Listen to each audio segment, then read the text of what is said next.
For most animals, childhood is brief. A few weeks. Sometimes just days. Learn fast, grow strong, survive, or don't. But humans chose a very different path. A human baby is astonishingly helpless.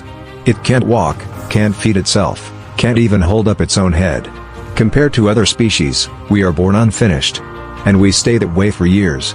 Decades, really, if you think about how long it takes to fully grow into who we are. For a long time, this seemed like a flaw. A liability. So why did evolution keep it? To understand that, we need to go back, far back, to a time when being slow and weak could easily get you killed. Early humans lived in a world that did not forgive mistakes. Predators were faster. Claws were sharper. Hunger was constant. In that environment, giving birth to a fragile, dependent child was incredibly risky. Yet our ancestors doubled down on it. They didn't shorten childhood. They stretched it. And in doing so, they unlocked something extraordinary. Human childhood isn't just a waiting room before adulthood. It's a training ground. A long, flexible window where the brain is still wiring itself, still experimenting, still absorbing the world.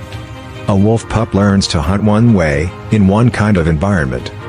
A human child can grow up to be a hunter, a farmer, a sailor, a storyteller, or all of them, depending on what the world demands. That flexibility is everything. Our brains at birth are only about 25% of their adult size. The rest grows slowly, shaped by experience. Language, social rules, tools, beliefs, these aren't hardwired. They're learned. And learning takes time. Long childhood gave humans the ability to adapt not just genetically, but culturally. We didn't have to wait thousands of years for evolution to change our bodies. We could change our behavior in a single generation. But here's the catch, a long childhood only works if someone is there to protect and feed the child. This is where humans broke another evolutionary rule. In most species, parenting is short-term. Once the young can survive on their own, the bond loosens. But humans built something rare, cooperative care. Children weren't raised by just mothers. They were raised by fathers, grandparents, siblings, aunts, uncles, and the wider group. This network allowed children to stay dependent longer, and learn more deeply. It also reshaped adult behavior. Adults had to become more patient, more communicative, more socially aware. Teaching a child requires explaining, demonstrating, repeating. It rewards empathy and foresight. In other words, raising helpless children helped make us more human. Play is another clue. Human children play more than almost any other species. Not just physical play, but imaginative play. Pretending. Role-playing. Making up stories and rules. Play looks useless, but it's not. Through play, children simulate the adult world in low-risk ways. They practice cooperation, negotiation, deception, leadership, and trust. They learn what happens when rules are broken, when alliances form, when emotions flare. Play is how a complex social species trains for a complex social life. And it's no accident that humans never really stop playing.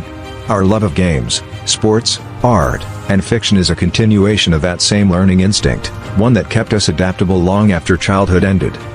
Long childhood also changed how humans relate to time. Most animals live in the present. Humans live in the future. We plan. We delay gratification. We sacrifice now for something later. Children force this mindset. Investing years of care into someone who won't repay you for decades, or ever, requires faith in the future. It requires storytelling, shared values, and a sense of continuity beyond one lifetime. This is where culture deepens. Stories, myths, traditions, and rituals often revolve around teaching the young who we are, where we came from, and how to live. Childhood became the bridge between generations, carrying knowledge across time. Even our moral instincts were shaped here. Children are sensitive to fairness, attention, and belonging. A group that treated its children poorly weakened its future. A group that protected and taught them thrived. Over time, caring for the young became intertwined with ideas of responsibility, kinship, and community. These weren't abstract values. They were survival strategies. And the effects didn't stop there. Long childhood made humans more emotionally complex. We learned to read subtle expressions, to comfort, to discipline without destroying trust. These skills didn't stay in the nursery. They spread into diplomacy, trade, and conflict resolution. The same empathy used to calm a child could prevent a fight between adults. But this evolutionary gift came with tension. Dependency creates vulnerability. Children can be neglected, exploited, or harmed. And throughout history, societies have struggled with how to balance authority and care, discipline and compassion.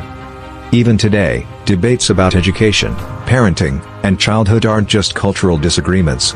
They're echoes of an ancient evolutionary gamble.